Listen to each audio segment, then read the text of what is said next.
ये यथा मां प्रपद्यन्ते तांस्तथैव भजाम्यहम् मम वर्तमानुवर्तन्ते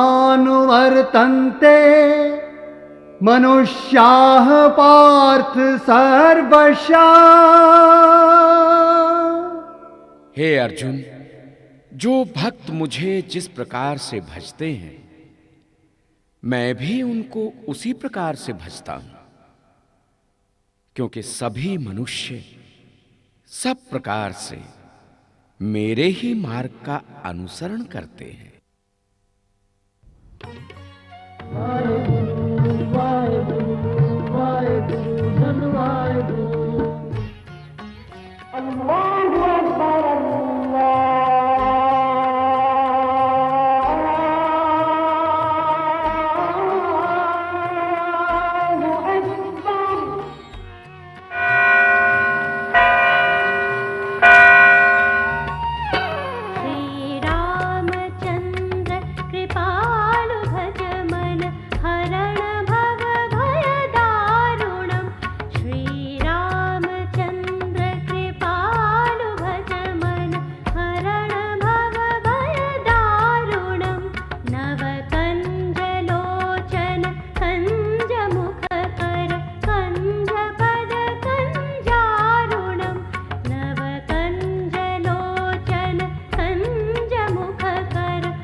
सुधीजनों, अब तक हमने जाना कि निर्गुण काव्य की दोनों शाखाएं, उपशाखाएं वस्तुतः निर्गुण मत पर आधारित हैं। ये परम सत्ता को मानवीय भावना का आलंबन तो बनाती है, परंतु लीलावाद एवं अवतारवाद में कतई विश्वास नहीं करती। यह सत्य है कि ज्ञानाश्रयी धारा के कवियों द्वारा रचित कोई भी प्रबंध काव्य प्रसिद्ध नहीं हुआ, पर इनके द्वारा रचित गेयपद, दोहे, चौपाई एवं कतिपय लोकप्रिय छंदों में अनुप्राणित नसीहत सीख आज भी सर्वथा प्रासंगिक हैं और हैं बेहद मार्मिक भी। कहा ही जा चुका है कि प्रेमाश्रयी धारा के कवियों ने मसनवी शैली में रचित कतिपय प्रसिद्ध प्रबंध काव्यों में लोक प्रचलित कथाओं को अपने कथ्य का आधार बनाया है। यदि इन काव्यों का हम रसास्वादन करें तो हमें ये समझने में तनिक भी संदेह नहीं रह जाएगा कि यही लोक प्रचलित कथाएं बड़ी ही कुशलता से सूफी मत के अनुकूल रूपायित हुई हैं। अतः यदि मैं यहाँ यह कहूँ कि इन काव्यों में भारतीय संस्कृति मात्र सुरक्षित ही नहीं है अपितु संवर्धित पुष्पित भी हुई है तो कोई अतिशयोक्ति नहीं होगी। खैर, भक्ति साहित्य की धारा विषयक चर्चा के इस दूसरे सत्र का हम शुभारंभ करते हैं और चर्चा के क्रम को आगे बढ़ाने के लिए स्वागत करते हैं प्रख्यात विदुषी डॉक्टर वत्सला पांडे का। धन्यवाद डॉक्टर चौधरी। सुधीजनों,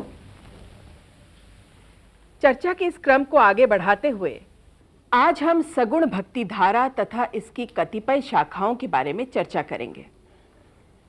श्रोताओं, निर्गुण भक्ति धारा के अतिरिक्त भक्ति का एक अन्य रूप जो इस देश में प्रचलित हुआ उसे सगुण भक्ति कहते हैं। यह सगुण भक्ति वस्तुतः विष्णु के ही दो अवतार राम और कृष्ण की भक्ति के रूप में प्रारंभ हुई। इसका मूल स्रोत हमें भागवत धर्म में प्राप्त होता है। जहाँ तक अब तक मैंने समझा है कि समग्र भक्ति आंदोलन व भक्ति साहित्य एक ठोस वैचारिक भूमि पर स्थित है। प्रथम सत्र में हमने निर्गुण भक्ति के दार्शनिक एवं ऐतिहासिक आधारों के बारे में चर्चा सुनी। यहाँ हम सगुण भक्ति के परिप्रेक्ष्य को भी किंचित जानना चाहेंगे। अवश्य, आप इसके अधिकारी हैं। वस्तुतः मैं भी इसी विषय पर आ रही थी। खैर, हुआ दरअसल यूं कि भगवान शंकराचार्य ने बौद्धों को शास्त्रार्थ में परास्त कर नास्तिक विचारधारा को तो समाप्त कर दिया, पर उनके द्वारा प्रचारित अद्वैतवाद वस्तुतः सर्वग्राह्य नहीं हो सका। वस्तुतः अद्वैतवाद एक प्रकार के विशुद्ध विचार पर निर्भर है। उसमें हृदय के प्रसार की भला गुंजाइश कहाँ?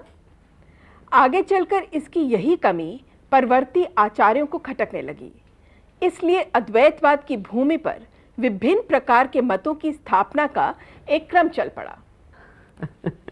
जी, स्पष्ट हुआ। और ये विविध मत कुछ इस प्रकार के थे कि उनमें हृदय को रमण करने का पूरा अवसर प्राप्त हो सके। बहुत खूब, आपने तो मेरे मुंह की बात छीन ली। शांकर मत के समक्ष अपने अपने मतों को स्थापित करने वाले आचार्यों में दक्षिण के रामानुजाचार्य, मध्वाचार्य, विष्णु स्वामी तथा आचार्य निम्बार्क प्रख्यात हैं। विदित ही है कि रामानुजाचार्य ने विशिष्टाद्वैत का प्रवर्तन किया। इसमें शंकराचार्य का अद्वैत किंचित विशिष्टता के साथ प्रस्तुत हुआ है, सो यह विशिष्टाद्वैत कहलाया। रामानुजाचार्य का संप्रदाय श्री संप्रदाय कहलाता है। इसमें नारायण अर्थात विष्णु की भक्ति का प्रतिपादन करते हुए इनके एक अवतार श्री राम की महत्ता पर बल दिया गया है। राम के इसी रूप को उत्तर भारत में स्वामी रामानंद ने परब्रह्म मानते हुए इसकी अनन्यता का बखान किया है। इस राम भक्ति का पूर्ण प्रकाश आपको गोस्वामी तुलसीदास की रचनाओं में सहज ही देखने को मिलेगा। पर मेरे विचार से सगुण ही क्यों, निर्गुण भी तो राम की उपासना करते रहे हैं। जी बिल्कुल, मेरा भी यही कुछ मानना है। देखने में तो यही मिलता है कि राम नाम की उपासना यदि एक और जहां तुलसीदास जी करते हैं, तो वहीं दूसरी ओर कबीर भी तो राम नाम का जाप करते दिखाई पड़ते हैं। स्वयं कबीर के ही शब्दों में राम नाम का मरम है आना, दशरथ सुत्ते हूँ लोक बखाना। आपका कहना एक तरह से सही है, पर मैं यहाँ आपको एक बात बता दूं कि नाम के संबंध में भले ही दोनों एक मत हैं, परंतु उसके अर्थ के संबंध में तो कदापि नहीं। जी, मैं कुछ समझा नहीं। यही कि यहाँ अंतर तुलसी तथा कबीर द्वारा ग्रहित राम शब्द के अर्थ को लेकर है। कबीर ने राम नाम का प्रचार तो किया, परंतु उनके राम का स्वरूप यथार्थ में अग्राह्य ही रहा और किसी ने भी एक तरह से उनके राम नाम का मर्म न जाना। वस्तुतः कबीर के राम दशरथ सुत नहीं हैं, जबकि तुलसी के राम दशरथ सुत हैं। आपने जो अभी अभी कबीर का दोहा राम नाम का मरम है आना दोहराया है, उसके खंडन में स्वयं तुलसीदास ने रामचरितमानस में कहा है, जेहि मि गावहि वेद बुध, जाहि धरहि मुनि ध्यान, सोई दशरथ सुत भगत हित, कौशलपति भगवान। आशा है आप सब इन दोनों धाराओं की बारीकियों से अब तक अवगत हो गए होंगे। जी, अच्छी बात है। हाँ, हिंदी क्षेत्र के राम भक्त कवियों का संबंध रामानंद से है। रामानंद राघवानंद के शिष्य थे एवं रामानुजाचार्य की परंपरा के आचार्य थे। वैसे यदि गौर करें तो रामानंद का संबंध हिंदी के निर्गुण और सगुण दोनों प्रकार के संत कवियों से जुड़ा हुआ है। रामानंद की शिष्य परंपरा में गोस्वामी तुलसीदास। क्षमा चाहता हूँ, मेरे विचार से रामानंद के बारे में यहाँ थोड़ी और चर्चा करना प्रासंगिक होगा। उनकी वैयक्तिक विशिष्टताओं के बारे में मैं आपसे यहाँ यह शेयर करना चाहूँगा।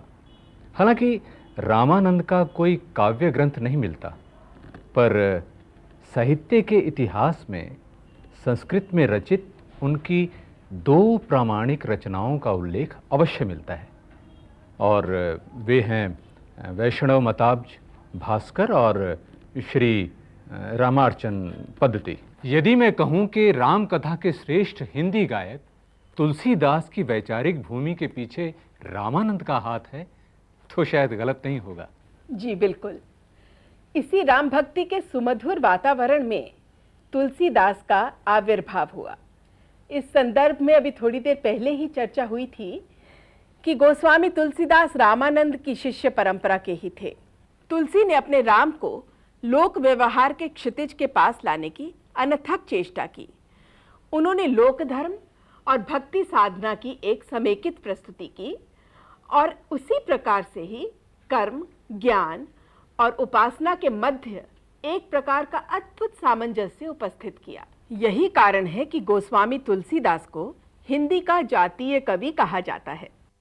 गोस्वामी तुलसीदास की प्रमुख कृतियों के बारे में कृपया बताने का कष्ट करेंगी? हाँ हाँ, क्यों नहीं। गोस्वामी तुलसीदास के यही कोई 12 ग्रंथ प्रामाणिक माने जाते हैं, और वे हैं दोहावली, रामायण, गीतावली, रामचरितमानस, रामाज्ञा प्रश्न, विनय पत्रिका, राम लला नहछु, पार्वती मंगल, जानकी मंगल, बरवई रामायण, वैराग्य संदीपनी और श्री कृष्ण गीतावली। मैं आपको यहाँ एक बात और बता दूं कि गोस्वामी जी ने अपनी रचनाओं में भाषा के 2 प्रचलित रूप अवधी और ब्रज का बखूबी प्रयोग किया है, पर अवधि में उनकी रचनाओं की संख्या अपेक्षाकृत अधिक है। तुलसीदास के इन भावों, छंदों और भाषा की सुरम्य वाटिका का हमें रसास्वादन कराएंगी? हाँ हाँ, क्यों नहीं। ये लीजिए, रसास्वादन कीजिए। बड़े भाग मानुष तनु पावा, सुर दुर्लभ सब ग्रंथ ही गावा। साधन धाम मोक्ष कर द्वारा, पाए न जेहि परलोक संवारा। सबके गृही गृही हो ही पुराना, रामचरित पावन विधि नाना। नार अरु नारी राम गुण गावही, करहि दिवस निसि जात न जानही। दैहिक दैविक भौतिक तापा, राम राज नहीं काहू ही व्यापा। सब नर करहि परस्पर प्रीति, चलहि स्वधर्म निरत श्रुति नीति। राम राज बैठे त्रैलोका, हर्षित भय गए सब शोका। वयरु न कर काहू सन कोई, राम प्रताप विषमता कोई। नारदादि सनकादि मुनीसा, दर्शन लागी कौशलाधीसा।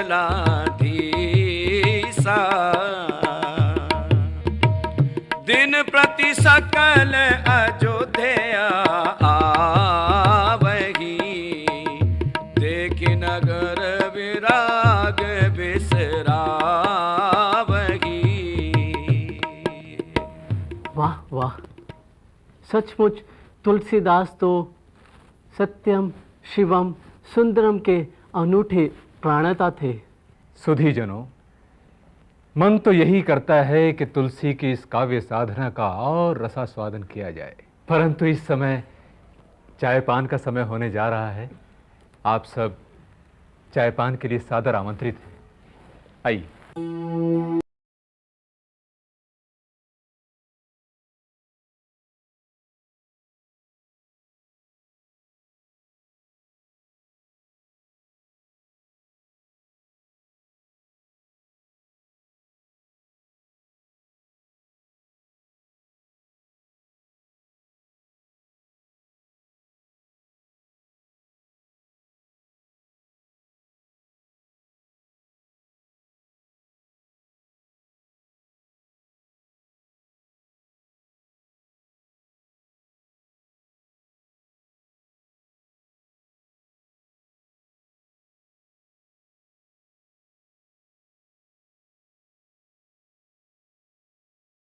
का भरपूर प्रयोग किया, पर मध्यकालीन युग तो उर्दू फारसी के प्रयोग के लिए भी विख्यात रहा है।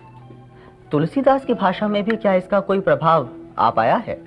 देखिए, ब्रज भाषा क्षेत्र बांदा में जन्मे तथा अवधी प्रदेश में स्थायी रूप से रहने के कारण तुलसीदास जी की भाषा के इन दोनों रूपों में समान गति थी। इतना ही नहीं, उनकी भाषा परिस्थितियों एवं पात्रों के अनुसार अपना रंग और गति भी बदल देती थी। गंभीर परिस्थिति में जहां संस्कृत के शब्द उनके समक्ष हठात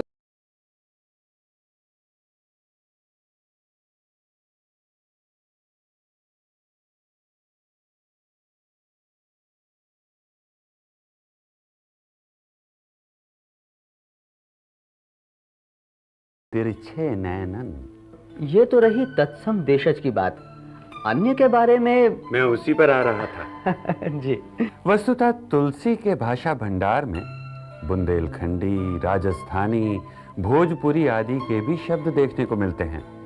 और रही बात उस समय में प्रचलित उर्दू फारसी के शब्दों की, तो जो कवि समन्वयवादी हो वो भला इससे परहेज कैसे कर सकता है? आपको यह जानकर हैरानी होगी कि उन्होंने अपने काव्यों में अरबी, फारसी के सैकड़ों शब्दों का प्रयोग किया है, परंतु उनका प्रयोग उन्होंने यथावत न कर देसी ध्वनि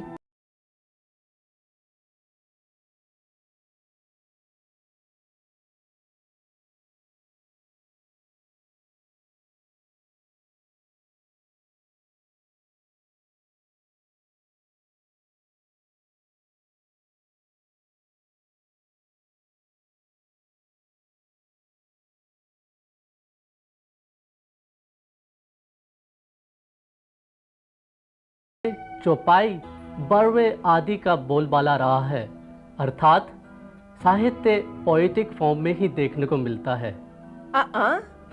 ऐसा एकदम से कहना जरा ठीक नहीं होगा।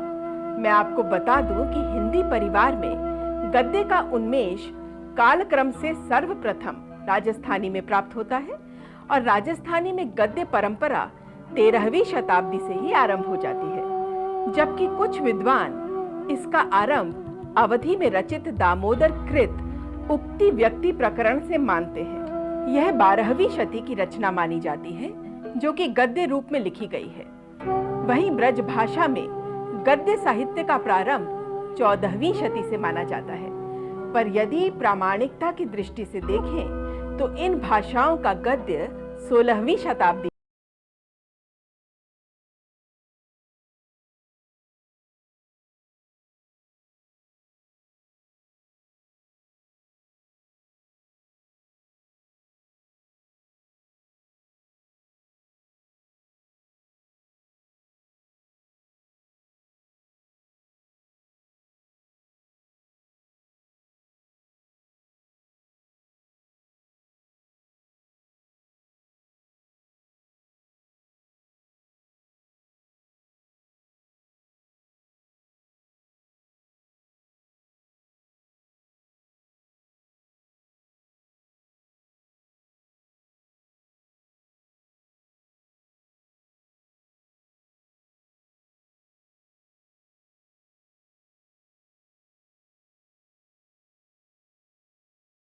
सुधीजनों, ब्रेक के पश्चात की इस चर्चा में आप सबका पुनः एक बार स्वागत है। श्रोताओं, महान रचनाकारों की रचना में कोई ना कोई द्वंद्व अवश्य दिखाई देता है। तुलसी की रचना भी इससे अछूती नहीं है। उनकी रचनाओं में लौकिक धरातल पर यह द्वंद्व कलिकाल और राम राज्य के चित्रण में दिखता है। वस्तुतः यदि देखें तो राम के अनन्य भक्त तुलसी प्रमुखतया किसान जीवन के कवि हैं। प्रकृति, वन, नदी, पशु पक्षी, फसल आदि के सौंदर्य का सुंदर विन्यास उनकी रचनाओं में सहज ही देखा जा सकता है। यद्यपि तुलसी राम के सगुण भक्त थे, लेकिन उनकी भक्ति में लोकोन्मुखता भी है। राम के अनन्य भक्त तुलसी राम को आदर्श राजा, पुत्र, पति, भाई, स्वामी, शिष्य के रूप में चित्रित कर उनकी महिमा गाने से नहीं चूकते हैं। और हो भी क्यों ना, राम से विमुख होकर सभी संबंध त्याज्य जो हैं, स्वयं कविवर के ही शब्दों में तजिए ताहि कोटि बैरी सम जद्यपि परम सनेही। खैर, आगे की इस चर्चा को जारी रखने के लिए हम एक बार पुनः डॉक्टर पांडे का स्वागत करते हैं। धन्यवाद डॉक्टर रायचौधरी। सुधीजनों, भारतीय महापुरुषों के संदर्भ में यह बात विशेष रूप से प्रसिद्ध है कि वे अपने जीवन काल में बेशक केवल यश और प्रसिद्धि पाते हैं, परंतु कुछ समय के उपरांत उनकी उपासना ईश्वरवत होने लगती है। प्रसंगतः यहाँ भी वाल्मीकि के राम यद्यपि एक शक्तिशाली राजा ही थे, कोई भगवान नहीं, पर बाद में उन्हें प्रभु का अवतार मान लिया गया। इसका चरमोत्कर्ष तुलसी के रामचरितमानस में सहज ही देखा जा सकता है। कृष्ण की उपासना का विकास भी कुछ इसी प्रकार से हुआ। वेद व्यास रचित मूल महाभारत के प्रारंभिक पर्वों में कृष्ण भगवान नहीं बने थे, पर पश्चात भगवद गीता व उसके बाद के ग्रंथों में कृष्ण को भगवान का पूर्ण अवतार मानकर उनकी उपासना की जाने लगी, और यहीं से कृष्ण भक्तों के अनेक संप्रदाय बनने लगे। क्या आप में से कोई बता सकता है कि यह कौन सी भक्ति शाखा कहलाई? जी, ये सगुण धारा की कृष्ण भक्ति शाखा है। इस शाखा के उन्नायक महाप्रभु वल्लभाचार्य को माना जाता है। महोदय, मैं आपसे महाप्रभु वल्लभाचार्य के बारे में और अधिक जानने के लिए अपना लोभ संवरण नहीं कर पा रही हूँ। धन्यवाद, ये मेरा अहोभाग्य है। वल्लभाचार्य द्वारा प्रवर्तित मार्ग को पुष्टि मार्ग कहते हैं। उनके अनुसार ये सारी सृष्टि लीला के लिए ब्रह्म की आत्मकृति है। वल्लभाचार्य के अनुसार जीव ब्रह्म का अंश है। अपनी अचिंत्य शक्ति से वह जगत के रूप में परिणित होता है और उससे परे भी रहता है। वह सच्चिदानंद है। बहुत खूब। वस्तुतः वल्लभाचार्य के अनुसार आनंद का पूर्ण आविर्भाव पुरुषोत्तम श्री कृष्ण में है। वे अपने भक्तों के रंजनार्थ नित्य लीला किया करते हैं। वल्लभाचार्य के अनेक ग्रंथ हैं। उनमें कुछ प्रमुख ग्रंथों के नाम हैं पूर्व मीमांसा भाष्य, अणुभाष्य और श्रीमद् भागवत गीता की टीका आदि। पर हिंदी भक्ति साहित्य में तो सर्वश्रेष्ठ कृष्ण भक्त कवि सूरदास और मीरा को माना जाता है। जी बिल्कुल, मैं उसी बात पर आ रही थी। आपने बिल्कुल ठीक कहा कि हिंदी साहित्य में श्रेष्ठ कृष्ण भक्त कवियों में सूरदास और मीरा का नाम बड़ी ही श्रद्धा से लिया जाता है। सूरदास के विषय में कहा जाता है कि वे जन्मांग थे। स्वयं उन्होंने भी अपने लिए जन्म को आंधर कहा है। इस पर जरा और प्रकाश डालेंगे? देखिए, हमें इसके शब्दार्थ पर अधिक नहीं जाना चाहिए। सूर के काव्य में प्रकृति और जीवन का जो सूक्ष्म सौंदर्य चित्रित है, उससे कम से कम यह तो कथमपि नहीं प्रतीत होता कि वे जन्मांध रहे हों। संभव है कि कालांतर में वे अपनी आंखों की ज्योति खो बैठे हों। सूरदास लोक परंपरा के कवि हैं। इनकी निरीहता, तन्मयता और वाणी में निश्चलता का जितना गुणगान किया जाए उतना ही कम है। इनकी काव्यगत विशिष्टताओं पर कृपया प्रकाश डालेंगी? सूरदास के काव्य की सबसे बड़ी विशेषता है उनकी मौलिकता और स्वच्छंदता। सूर ने जिस भाषा का प्रयोग किया है वह पहले ग्वारियरी अर्थात ग्वालों की भाषा के रूप में थी। उन दिनों गायकों के पद प्रायः इसी भाषा में होते थे। यहाँ स्वच्छंदता का क्या अर्थ है? यहाँ स्वच्छंदता इस अर्थ में प्रयुक्त है कि उन्होंने शास्त्रीय बंधनों को कभी नहीं स्वीकारा। मानो उनके लिए तो पुष्टिजीव ही स्वच्छंद थे। उनकी स्वच्छंदता रति के क्षेत्र में विहरती है, कुलाचें भरती है। इनके काव्य में आप रति के त्रिविध पक्ष वात्सल्य, दाम्पत्य एवं भक्ति का अद्भुत समन्वय पाएंगे। उनकी रचनाओं को पढ़कर ऐसा प्रतीत होता है कि मानो सूरदास अपनी बंद आंखों से प्रेम का कोना कोना झांक आए हों। आइए सुनते हैं उनकी ऐसी ही एक अद्भुत वाणी। मैया मोरी मैं नहीं माखन खाया, मैया मोरी मैं नहीं माखन खाया, भोर भयो गैयन के पाछे मधुबन मोहि पठायो, चार पहर बंसी बन भटक्यो, सांझ करे घर आयो,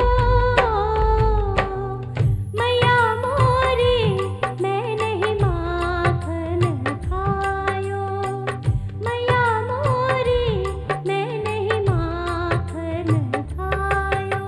कृष्ण भक्त कवियों के मध्य अष्टछाप अर्थात 8 कृष्ण भक्त कवियों का उल्लेख है। अष्टछाप के उन 8 कवियों में सूरदास सर्वश्रेष्ठ हैं। अष्टछाप के 8 कवियों के नाम क्या हैं? जी, उनके नाम कुछ इस प्रकार हैं।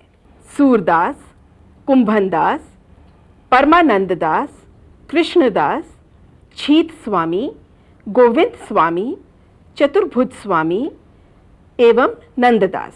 हम यहाँ सूरदास जी की रचना संसार के बारे में किंचित और जानकारी चाहेंगे। सूरदास की प्रसिद्ध रचनाएं हैं सूरसागर और सूरसागर सारावली। वैसे एक अन्य रचना साहित्य लहरी का संबंध भी इनसे जोड़ा जाता है, पर इस बारे में विद्वानों में पर्याप्त मतभेद है। मैं आपको यहाँ यह बताना भी आवश्यक समझती हूँ कि सूरदास की कीर्ति को अमर कर देने के लिए उनकी एकमात्र रचना सूरसागर ही पर्याप्त है। यदि मैं यहाँ यह कहूँ कि समग्र हिंदी साहित्य में तुलसी को छोड़कर सूरदास की जोड़ का कोई दूसरा कवि नहीं हुआ है तो कोई अतिशयोक्ति नहीं होगी। यह तो रही कविवर सूरदास की चर्चा। आपने अष्टछाप कवियों की चर्चा भी की थी, कृपया उनके बारे में कुछ प्रकाश डालेंगे? यदि अनुमति हो तो इस अवसर का लाभ मैं उठाना चाहूँगा। जरूर जरूर, नेकी और पूछ पूछ। क्षमा करें, वैसे तो आपका प्रश्न डॉक्टर पांडे से था, पर भक्ति साहित्य मेरी भी कमजोरी रहा है, सो अपने आप को रोक ना सका। खैर, सूरदास के बाद जो सर्वाधिक प्रसिद्ध कवि रहे हैं वे हैं नंददास। नंददास का प्रादुर्भाव यही कोई 16वीं सदी के अंतिम चरण में हुआ था। 252 वैष्णवन की वार्ता के अनुसार ये तुलसीदास के भाई थे। वैसे आगे चलकर ये बात प्रमाणों की कसौटी पर खरी नहीं उतर पाई। नंददास के यश का आधार रास पंचाध्यायी है। इनकी अन्य कृतियों में सिद्धांत पंचाध्यायी, भागवत दशम स्कंध, रुक्मिणी मंगल, रूप मंजरी, रस मंजरी, दान लीला, मान लीला आदि उल्लेखनीय है। हालांकि अष्टछाप के शेष कवियों ने भी लीला गान के पद रचे हैं और इन सब का विषय भी वही भागवत का दशम स्कंध ही रहा है, पर वे उतने अधिक प्रसिद्ध नहीं हो पाए। कहने का मतलब यह है कि सूरदास तथा नंददास के अलावा बाकी के 6 अष्टछाप कवि उतनी अधिक प्रसिद्धि अर्जित नहीं कर पाए। अष्टछाप कवियों के अतिरिक्त अन्य भक्त कवि भी तो हुए हैं ना? जी, अवश्य हुए हैं। अष्टछाप के बाहर रहकर कृष्ण भक्ति काव्य की रचना करने वालों में एक नहीं वरन कई प्रमुख कवियों के नाम आते हैं। उनमें पहला नाम हित हरिवंश का है। इनका जन्म 1502 ईस्वी में हुआ था। ये संस्कृत के उद्भट विद्वान थे। हालांकि इनकी रचनाएं कम संख्या में उपलब्ध हैं, परंतु राधा विषयक इनकी कई अत्यंत सरस रचनाएं हैं। हित 84 इनकी प्रसिद्ध कृति मानी जाती है। इसी क्रम में एक अन्य कृष्ण भक्त कवि गदाधर भट्ट का भी उल्लेख आता है। प्रसिद्ध है कि ये चैतन्य महाप्रभु को भागवत सुनाया करते थे। भागवत सुधा बरखै बदन, काहू को नाहिन दुखत। अंत में ये चैतन्य महाप्रभु के शिष्य बन गए थे। इनकी संस्कृत गर्भित पदावली की छटा देखते ही बनती है। भक्ति साहित्य की सगुण धारा में ही तो एक प्रेम दीवानी जाके सिर मोर मुकुट मेरो पति सोई की गूंज भी तो सुनाई देती है। कृपया इसके बारे में भी कुछ बताएं। जी, इशारों इशारों में आपने मीरा की ओर संकेत किया है। क्यों, यही है ना। और अब समय मीरा का ही हो चला था। 1516 ईस्वी के आसपास चौकड़ी नाम के एक गांव में मीरा का जन्म हुआ। माना जाता है कि मीरा आरंभ से ही कृष्ण दीवानी थी। विवाह के बाद भी उनकी इस कृष्ण भक्ति में कोई परिवर्तन नहीं आया। राजकुल में ब्याही इस वधू को आगे चलकर भयंकर लोक निंदा का सामना करना पड़ा। पर भला उसे इस लौकिक जीवन से क्या लेना देना। वह तो बस लीन थी। जोगी मत जा पाए परूं मैं चेरी तेरी हूं। और साथ ही मेरे तो गिरिधर गोपाल दूसरो ना कोई, जाके सिर मोर मुकुट मेरो पति सोए, जाके सिर मोर मुकुट मेरो पति सोए।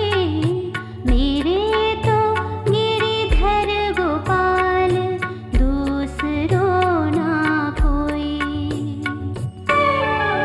तात मात भ्रात बंधु और नाही कोई, तात मात भ्रात बंधु और नाही कोई।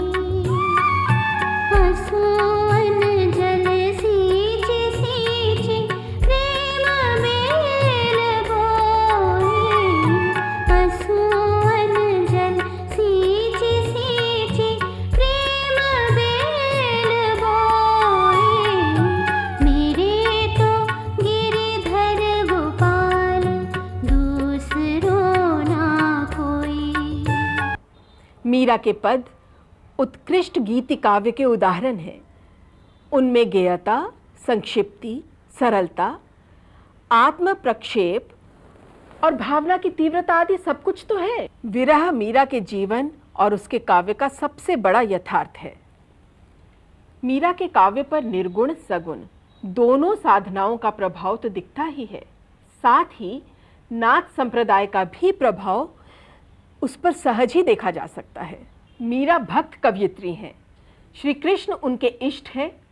इस भक्त कवयित्री की निश्चलता आज भी जन जन में लोकप्रिय है, बेहद सराही जाती है। तो आइए सुनते हैं मीरा का यह पद। चलिए। पायो जी मैंने राम रतन धन पायो, पायो जी मैंने राम रतन धन पायो।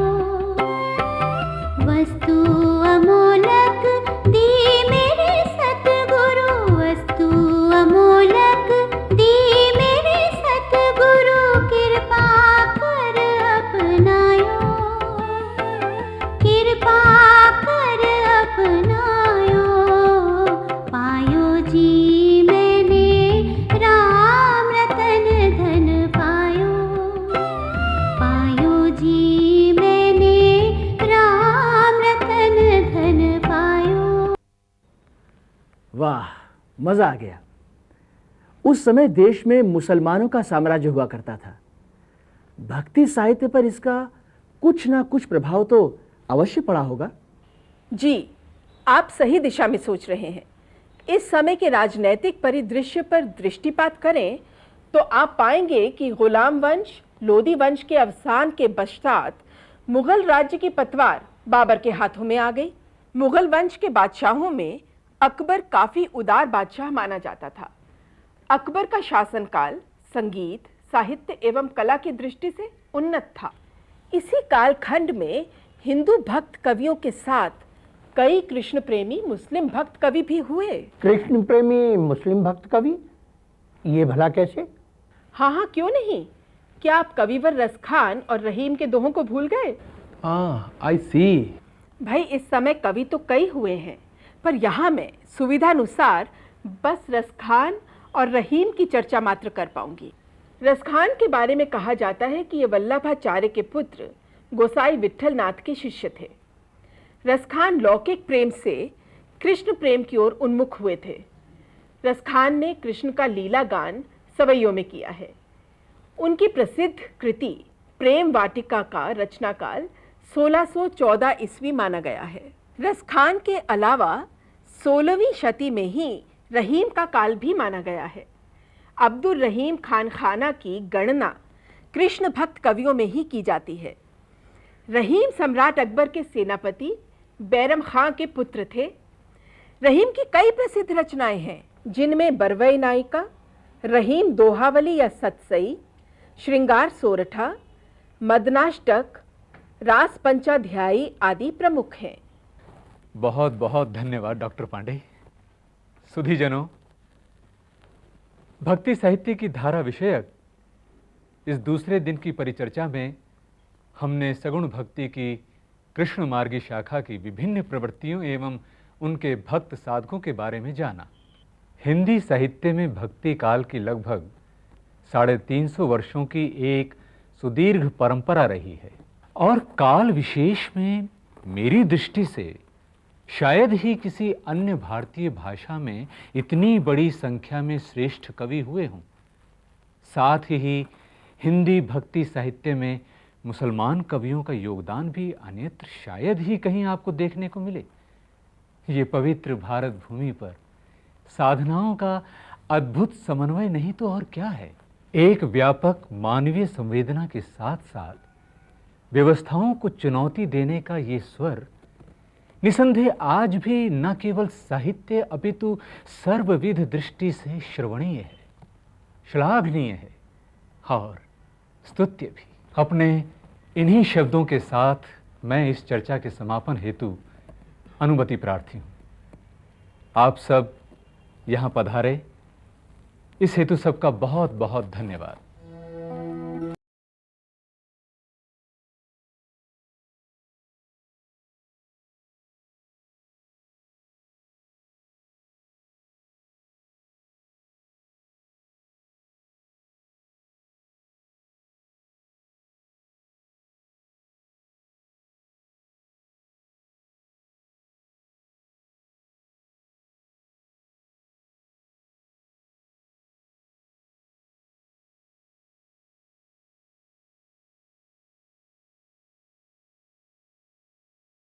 करते हैं शर्मा जी आप भी। जहां आप जैसे वक्ता का व्याख्यान हो और श्रोतागण लाभान्वित ना हो, ये संभव है क्या? अरे हाँ, याद आया। आज शाम के लिए आप लोगों के लिए एक सरप्राइज है। हमारे इसी सभागार में एक रंगारंग कार्यक्रम का आयोजन है, जिसमें आप भक्ति धारा के कुछ कार्यक्रमों का भी रसास्वादन कर सकेंगे। अच्छा। ये कुछ कार्ड मैं आप लोगों के लिए लाई हूँ, ये लीजिए। अरे वाह, सोने पे सुहागा। मिस्टर डिसूजा, अगर आपके पास टाइम हो तो आप इस कार्यक्रम को अवश्य अटेंड कीजिएगा। नेकी और पूछ पूछ। भाई ये तो खूब रही, एक से तो दूसरा सवा से।